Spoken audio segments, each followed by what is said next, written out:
Salut tout le monde, bienvenue dans les matins d'Alice. Mardi 10 janvier 2023, la dame de cœur, Queen of Cups. Alors l'énergie d'aujourd'hui, de ce mardi 10 janvier 2023, va être romantique, tendre, gentil, voire crémeux. C'est-à-dire que ça peut aller dans l'extrême, ça peut être un petit peu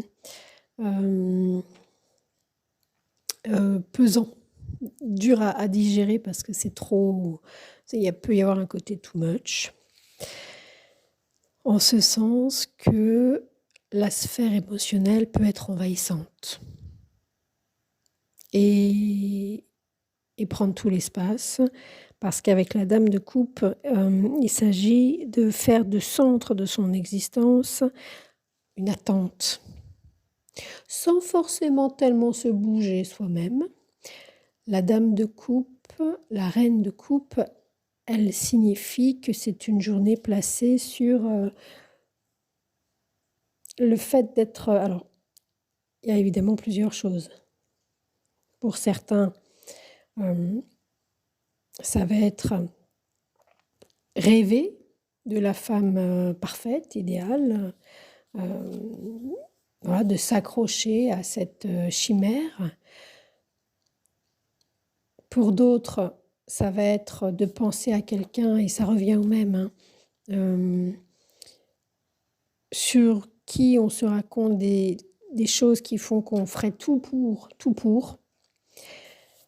cette personne. On est capable de tout sacrifier.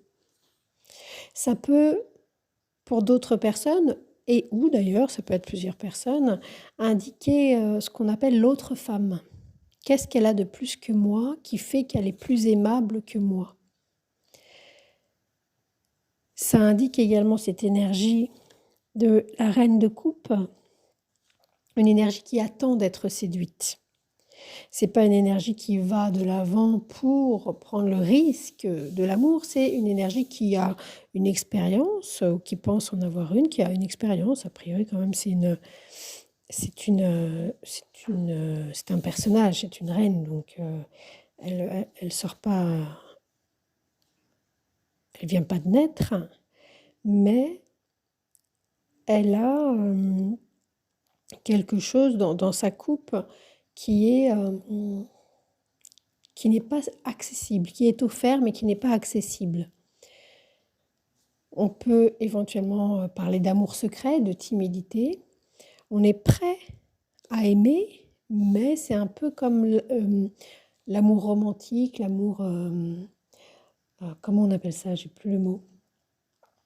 Les chevaliers servants, voilà, c'est cette énergie-là. On attend de l'autre qu'il fasse le pas vers nous, et s'il fait le pas de travers, la reine de coupe est une énergie qui peut parfaitement, et c'est là où il y a, comme dans toute carte, un double visage, s'avérer non plus très tendre et loyale et dévouée et aimante et maternelle, etc., mais très cruelle. Très, très cruelle. Donc, avec les couples, comme d'habitude, vu que ça touche les sentiments, dès que ça touche la sphère émotionnelle et sentimentale, la sphère de la déception et donc du sentiment de trahison, puisqu'on attend de l'autre, donc forcément si on attend de l'autre, ça ne loupe pas, c'est une garantie, n'est jamais très loin. C'est de toute manière quand même une énergie d'affection. Voilà, il y a une énergie ou quelque chose, ou quelqu'un, ou une amie, une mère, une femme très importante pour nous dans notre vie, qu'elle soit imaginaire ou qu'elle soit réelle, prend sa place et est activée pour ce mardi 10 janvier. C'est très important, c'est beaucoup d'émotions, même si on n'arrive pas à les exprimer, même si on attend que ça vienne de l'autre, ou même si on attend le bon moment pour ouvrir la coupe. En tous les cas, c'est des sentiments et c'est des liens affectifs très profonds. Très profonds.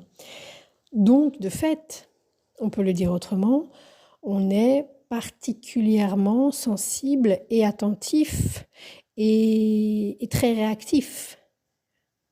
Si jamais, ça peut être une mère avec ses petits, si jamais quelqu'un vient toucher à nos enfants, il peut y avoir cette réaction de maman ours où on est très gentil, mais là par contre, un coup de patte et eh bien, l'ennemi va sur la lune en moins de 2. Par exemple, ça peut être aussi cette dynamique-là aussi, la reine de coupe. Elle n'est pas que gentille, rien n'est que, voilà, ni dans un sens ni dans l'autre. Du fait de sa réceptivité, il y a évidemment une sensibilité aux atmosphères et à l'environnement, donc on continue de manière peut-être plus incarnée ce mardi 10 janvier avec quelque chose de l'énergie d'hier qu'on avait avec la lune, où on a pu être dans des souvenirs, des choses du passé qui revenaient. Là, il y a quelque chose qui se concrétise, qui se met en matière peut-être, et dans une personne en particulier. Voilà, il s'agit d'une énergie qui est très en lien avec un idéal, une personne idéale, la personne de ses rêves, et de sacrifier sa vie, de sacrifier son existence dans l'attente de l'âme sœur, de cette personne, de la personne de nos rêves. Pendant ce temps-là, la vie passe. En tous les cas, c'est une énergie affective très importante pour nous, qui nous demande donc de nous positionner, évidemment, puisque quoi qu'il arrive, l'important, c'est de nous, au moment T, se positionner comme on peut jusqu'au prochain moment. C'était Alice.